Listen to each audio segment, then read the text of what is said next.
perintah pertama kepada umat manusia itu adalah bacalah, Iqra. Satu-satunya yang memberikan spesifik tentang bacalah. Bukan perintah sholat dulu, bukan perintah puasa duluan, bukan perintah berzakat dulu, tapi Iqra, bacalah.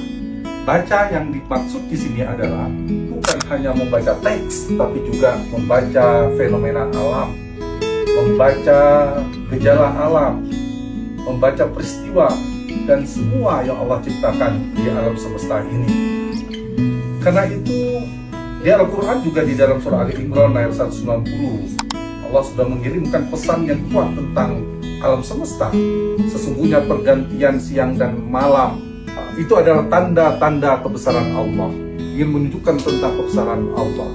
Jadi lebih kurang ini kita harus melihat ketika fenomena gejala matahari terbit kemudian tenggelam di tepat waktu, itu menunjukkan filosofi makna teks yang harus kita baca tekstualnya adalah tentang hidup disiplin. Kemudian kita melihat ada pohon-pohon yang layu, yang mekar.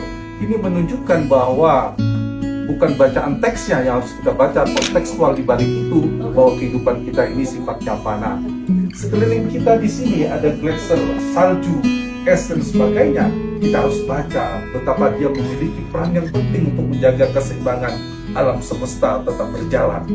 Jadi karena itu perintah tadabbur alam untuk membaca itu, teks Iqra itu sejatinya bukan hanya membaca teks, tapi perintah untuk mengaktifkan akal pikiran kita, untuk menghidupkan hati kita, dan juga untuk mengoperasikan seluruh indera kita untuk membaca semua gejala yang diperintahkan Tuhan kepada kita.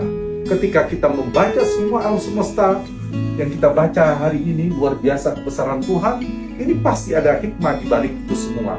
Sehingga lahirlah rasa syukur kita, maka lahirlah rasa kesadaran diri yang kuat, maka muncullah dari sana kita akan mengatakan kita adalah kecil, yang besar itu hanyalah milik Allah. Membuat kita semakin bersyukur, membuat kita semakin rasakan betapa kebesaran Allah. Di saat yang sama kita mendapatkan nikmat-nikmat Allah yang besar sekali. Karena itu perintah Iqra bukan hanya membaca teks buku, teks di kitab-kitab saja, tetapi lebih dari itu membaca alam semesta, membaca gejala-gejala kehidupan sehari-hari, tapi dengan harus mengaktifkan akal pikiran kita, menghidupkan hati kita, serta mengoperasikan seluruh panca indera kita. Salam dari puncak Matterhorn, salah satu puncak gugusan pegunungan Alpen di Swiss, puncak tertinggi di Eropa.